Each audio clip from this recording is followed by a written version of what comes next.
Olá pessoal, hoje eu vim fazer um vídeo falando sobre as contrações de treinamento e as contrações verdadeiras de trabalho de parto. Eu fiz um vídeo anterior, mas como eu tive que dividir em duas partes, eu preferi fazer outro completo agora, sem cortes, para vocês entenderem melhor a diferença entre essas contrações que a gente chama de contrações de Braxton Hicks e as contrações verdadeiras de trabalho de parto. Veja só, quando a mulher engravida, ela sofre uma série de alterações fisiológicas, psicológicas, sociais, e ela vai se adaptando para poder gerar esse outro ser. E quando está se aproximando o fim dessa gestação, o corpo dela também começa a se organizar para o período do trabalho de parto.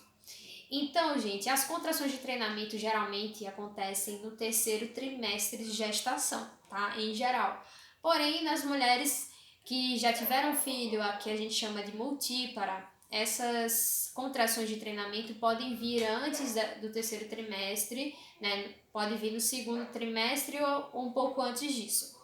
E como funcionam essas contrações de Braxton Hicks de treinamento? Elas são diferentes do trabalho de parto por algumas questões que eu vou comentar.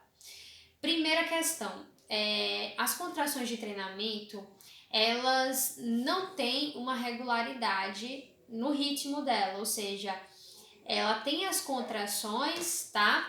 Mas vem minutos depois ou horas depois, não existe uma regularidade com as contrações verdadeiras de trabalho de parto. Então, seria uma das diferenças das contrações de treinamento para as verdadeiras.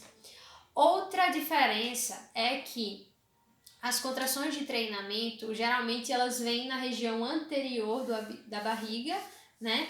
E já as verdadeiras, as mulheres, elas sentem uma dor que vem da lombar e irradia para a porção anterior. Isso porque nas contrações de treinamento, né, elas acontecem no corpo do útero, e as contrações de trabalho de parto verdadeira, ela acontece do fundo do corpo para baixo, tá? As contrações de treinamento, que são para treinar justamente as fibras musculares do útero, elas também têm uma outra diferença, que elas tendem a passar se a mulher caminhar, se a mulher muda de posição, se ela descansa, diferente das contrações verdadeiras, que independente se a mulher caminha, se ela muda de posição ou se ela descansa, elas não vão passar, tá?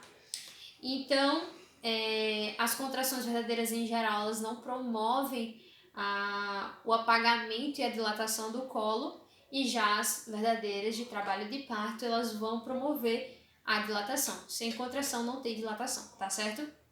Então eu vou simular para vocês aqui como seria as contrações verdadeiras de trabalho de parto. Elas vão acontecer do fundo do corpo do útero para baixo. Então elas vão ser ritmadas, vão gerar dor na lombar que vai irradiar para a porção anterior. Elas têm, às vezes, perdas de sangramento e fluidos nesse período, tá? Então veja como o colo ele tá alto. Aqui a gente está representando com essa bexiga o útero, né? Fundo, corpo e colo. Então, quando a gente diz que o colo está alto, é quando ele está desse jeito. Então, ele precisa apagar, ou seja, afinar e dilatar para poder passar, né, os 10 centímetros de perímetro cefálico dessa criança. Então, a cada contração, né, a gente vai ter dilatação, tá? O período da dilatação é o período que mais demora do trabalho de parto. Veja como já apagou uma parte do colo do útero, ou seja, ele esvaeceu, né? Ele afinou. Antes ele estava aqui e agora já está assim, tá vendo? Então, sem dilatação não tem apagamento nem dilatação do colo. E aí a gente vai da fase de latência, né, até a fase ativa dessas contrações, e o neném vai sendo empurrado para baixo, tá? Então, o processo lento, a gente tá vendo que tá dilatando, ó, e aqui a gente já vê um pouquinho do feto, porém ele ainda tá, né, no período de dilatação, tá? Quando ele chega nos 10 centímetros que a gente vai ter o período expulsivo. E aí a mulher vai tendo dores que vão aumentando, e esses intervalos da dilatação também vai aumentando, tá?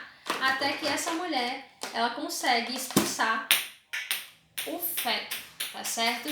Então, esse já é o período expulsivo, mas eu quis só exemplificar para vocês o que seriam as contrações falsas, as verdadeiras, e explicar, né, que sem dilatação sem contração não existe dilatação, desculpa.